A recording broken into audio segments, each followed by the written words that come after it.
For someone as paranoid, intelligent, and ruthlessly suspicious as Lord Voldemort, it seems implausible that someone like Snape could operate as a double agent right under his nose for so many years. His absolute trust in Snape, which lasts until the very end, I might add, seems almost impossible to explain. After Voldemort's first defeat, Snape spent years teaching at Hogwarts and maintaining a close enough relationship with Dumbledore that he eventually became one of his most trusted confidants. Voldemort, meanwhile, wasn't just suspicious by nature, he was also one of the most accomplished Legilimens alive, entirely capable of penetrating other people's minds and extracting their thoughts, memories, and emotions, whenever he wanted to. Which is why sometimes I wonder how Snape managed to stand in front of Voldemort for years, lie directly to his face, and somehow never get caught. The obvious question in front of us here is, why didn't Voldemort just look inside Snape's mind and discover that his most valuable spy was actually Dumbledore's? Today we'll be discussing all of that and more as we unpack Snape's greatest accomplishment, defying Voldemort. The first and perhaps easiest explanation to me relates to Voldemort's arrogance, or hubris. He had an almost pathological confidence in his own superiority. He believed himself more powerful, more intelligent, and ultimately more important than everyone around him. And it's that same belief that affected virtually every major decision he made. He assumed that nobody could understand magic as deeply as he did, which contributed to his careless treatment of the Horcruxes. He assumed that nobody would discover the Room of Requirement because he believed himself uniquely clever for finding it. He dismissed the power of love and repeatedly failed to consider the possibility that people he regarded as inferior might understand things he did not. His relationship with the Death Eaters was built around this same conviction. Voldemort didn't need genuine loyalty because he believed that operating with fear was enough. And it's for this very reason that he never asked any Death Eater to make an unbreakable vow. In his mind, the threat of betraying Lord Voldemort should have been more than sufficient. I mean, who would dare? And I'd imagine that arrogance undoubtedly played some role in his relationship with Snape as well, even if he respected him. In fact, the possibility of someone deliberately deceiving him for years may have seemed almost absurd. Betrayal did exist among his followers, and Voldemort was aware of cowardice and disloyalty. But those betrayals normally took the form of people abandoning him when it looked like he was gone for good. What Snape was doing was completely different. Snape was voluntarily returning to Voldemort at the height of his restored power, standing only feet away from him, feeding him information, participating in Death Eater meetings, and knowingly risking torture and death every single time he entered the room. And I expect the idea that someone could willingly place themselves in mortal danger because of loyalty to a dead woman was much harder for him to comprehend. This is just another example of Voldemort's inability to understand love being his Achilles heel. But here's the thing, I don't believe arrogance alone fully explains what happened. And one of the most important things I want to establish is that we have no reason to believe Voldemort never tried to read Snape's mind. I think this question is sometimes framed as though Voldemort simply forgot that Legilimency existed. But the reality may very well be that Voldemort tested Snape repeatedly. Every meeting with Voldemort carried the possibility that his loyalty could be questioned, and after Voldemort returned in Goblet of Fire, Snape had an enormous amount of explaining to do. Not only did he not immediately return when Voldemort summoned the Death Eaters, but he was also now a teacher at Hogwarts and a trusted servant of Dumbledore. By this point, he had interfered with Quirrell during Harry's first year. He had repeatedly been placed in situations where his actions could be interpreted as helping Harry Potter, and from Voldemort's perspective, there were plenty of reasons to scrutinize him. It would actually seem a bit uncharacteristic of Voldemort to never attempt penetrating Snape's mind, given the context. But Snape does have good reasons for a lot of this, or at least it appears that way. This is exemplified when he's questioned by Bellatrix. "Well, continue, Bellatrix," said Snape. "Why is it that you do not trust me?" "100 reasons," she said loudly, striding out from behind the sofa to slam her glass upon the table. "Where to start? Where were you when the Dark Lord fell? Why did you never make any attempt to find him when he vanished? What have you been doing all these years that you've lived in Dumbledore's pocket? Why did you stop the Dark Lord procuring the Sorcerer's Stone?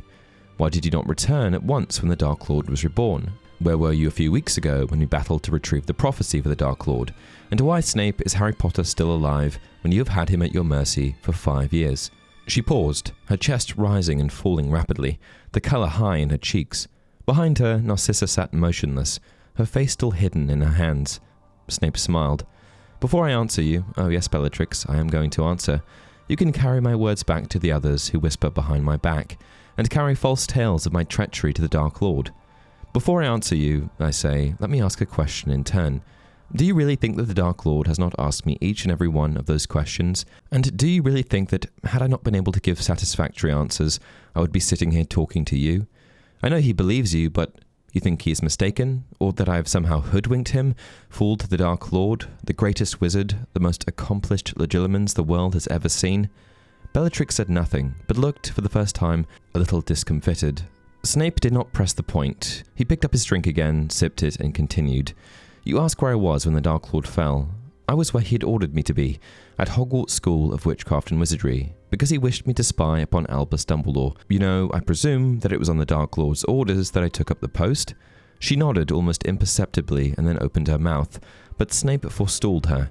"You ask why I did not attempt to find him when he vanished. For the same reason that Avery, Yaxley, the Carrows, Greyback, Lucius," he inclined his head slightly to Narcissa, "and many others did not attempt to find him. I believed him finished. I'm not proud of it. I was wrong, but there it is. If he had not forgiven we who lost faith at that time, he would have very few followers left." "He'd have me," said Bellatrix passionately. "I, who spent many years in Azkaban for him." "Yes, indeed, most admirable," said Snape in a bored voice. "Of course, you weren't a lot of use to him in prison, but the gesture was undoubtedly fine." "Gesture?" she shrieked. In her fury, she looked slightly mad. "While I endured the Dementors, you remained at Hogwarts, comfortably playing Dumbledore's pet." "Not quite," said Snape calmly. "He wouldn't give me the Defense Against the Dark Arts job, you know. Seemed to think it might bring about a relapse, tempt me into my old ways." "This was your sacrifice for the Dark Lord, not to teach your favourite subject?" she jeered. "Why did you stay there all that time, Snape? Still spying on Dumbledore for a master you believed dead?" "Hardly," said Snape. "Although the Dark Lord is pleased that I never deserted my post, I had 16 years of information on Dumbledore to give him when he returned. A rather more useful welcome back present than endless reminiscences of how unpleasant Azkaban is." First of all, let me just say that Snape destroys Bellatrix here. This moment from Half-Blood Prince also shows in full effect that Snape does not behave like someone whose story has never been challenged. His answers are polished, he anticipates the accusations, and he has explanations prepared for almost every apparently suspicious action he has taken over the previous 16 years.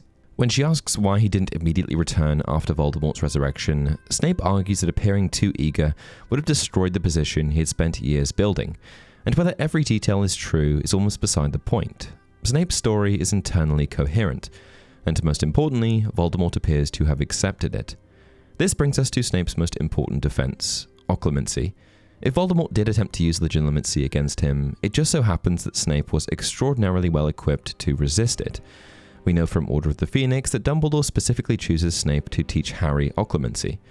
Dumbledore is trying to prevent Voldemort from accessing Harry's mind, and rather than teaching Harry himself or selecting another professor, he entrusts the job to Snape. To me, this suggests that he was likely among the most skilled practitioners available, maybe even better than Dumbledore himself. "You have no subtlety, Potter," said Snape, his dark eyes glittering. "You do not understand fine distinctions. It is one of the shortcomings that makes you such a lamentable potion maker." Snape paused for a moment, apparently to savour the pleasure of insulting Harry, before continuing. "Only muggles talk of mind reading. The mind is not a book to be opened at will and examined at leisure. Thoughts are not etched on the inside of skulls to be perused by any invader. The mind is a complex and many-layered thing, Potter, or at least most minds are," he smirked. "It is true, however, that those who have mastered Legilimency are able, under certain conditions, to delve into the minds of their victims and to interpret their findings correctly. The Dark Lord, for instance, almost always knows when somebody is lying to him.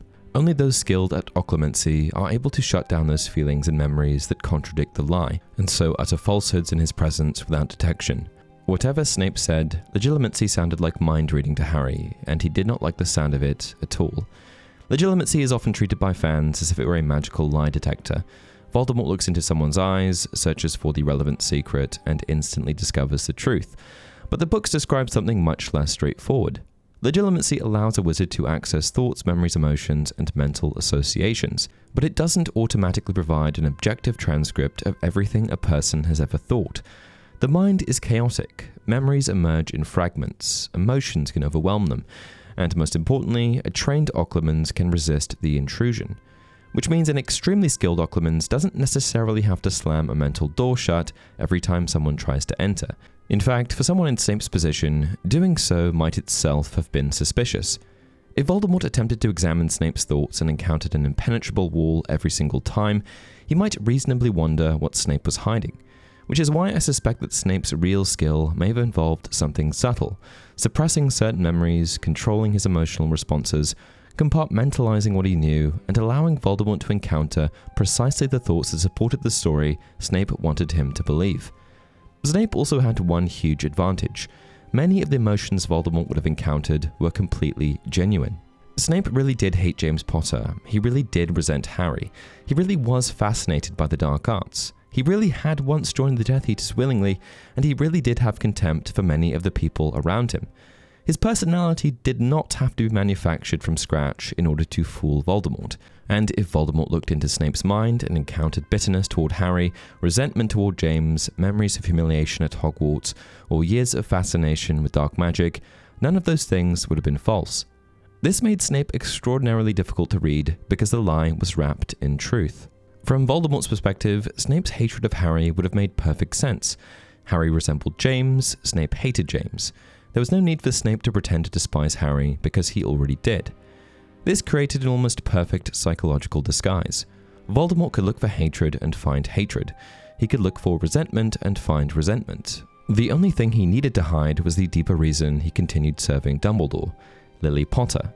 And this may ultimately be the most important reason Voldemort failed to understand Snape. Voldemort knew that Snape had once cared about Lily. Snape had even asked him to spare her, but I'd imagine that Voldemort interpreted that attachment through the only framework he really understood.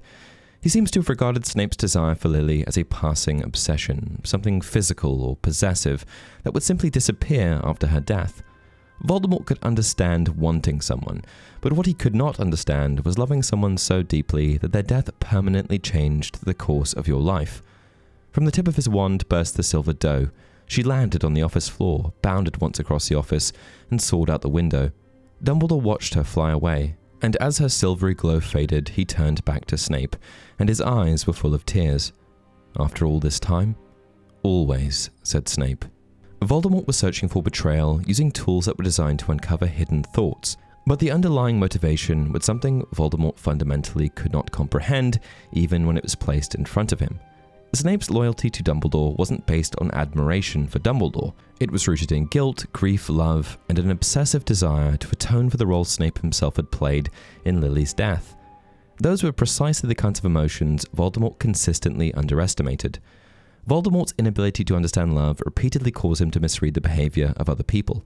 He never fully understands why Lily's sacrifice protects Harry.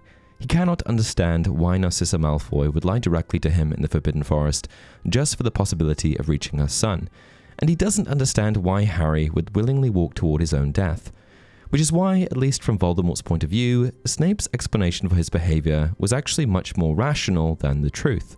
But in order to get to that point, Snape still needed a cover story, one that could explain how a supposedly loyal Death Eater had survived Voldemort's fall, avoided Azkaban, and spent the next 13 years working under Dumbledore without looking like an outright traitor. His explanation was essentially that he had been an opportunist.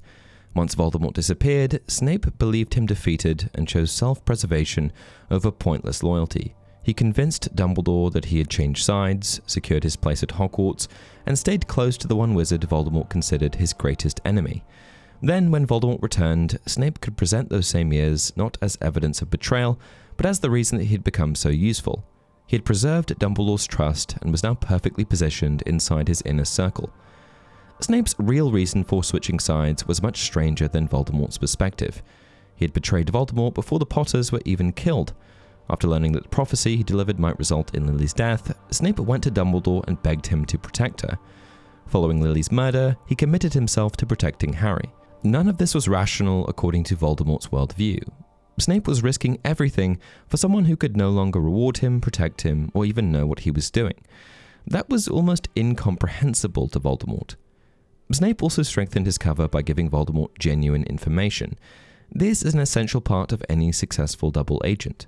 If everything Snape told Voldemort were false, eventually the pattern would become obvious.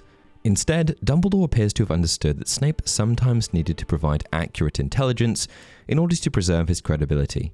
That meant Voldemort repeatedly received information from Snape that turned out to be correct, and each successful piece of intelligence strengthened Snape's position. The clearest example comes shortly before the Battle of the Seven Potters, when Snape provides Voldemort with the genuine date on which Harry will be removed from Privet Drive. "You will have to give Voldemort the correct date of Harry's departure from his aunt and uncles," said Dumbledore. "Not to do so will raise suspicion, when Voldemort believes you so well informed.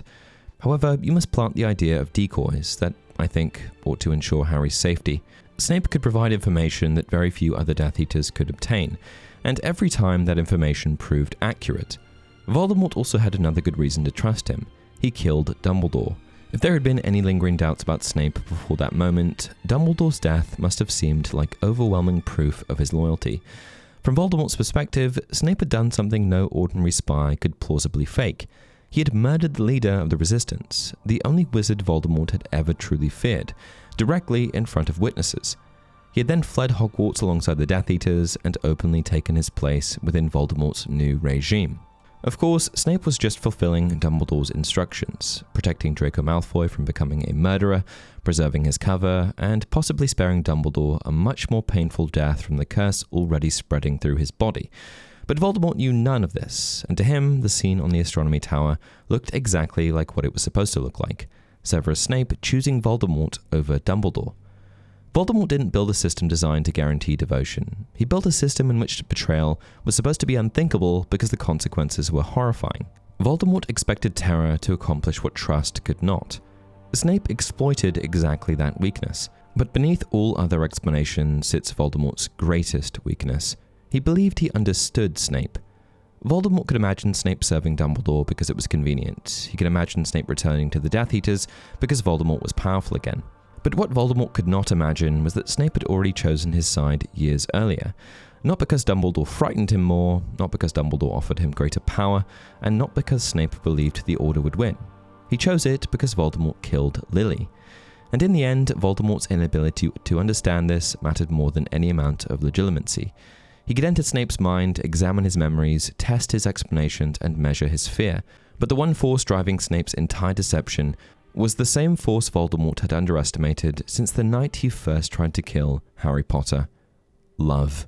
And that's it for today's video. If you enjoyed the content, please like the video and subscribe to the channel. Until next time, remember, it does not do to dwell on dreams and forget to live.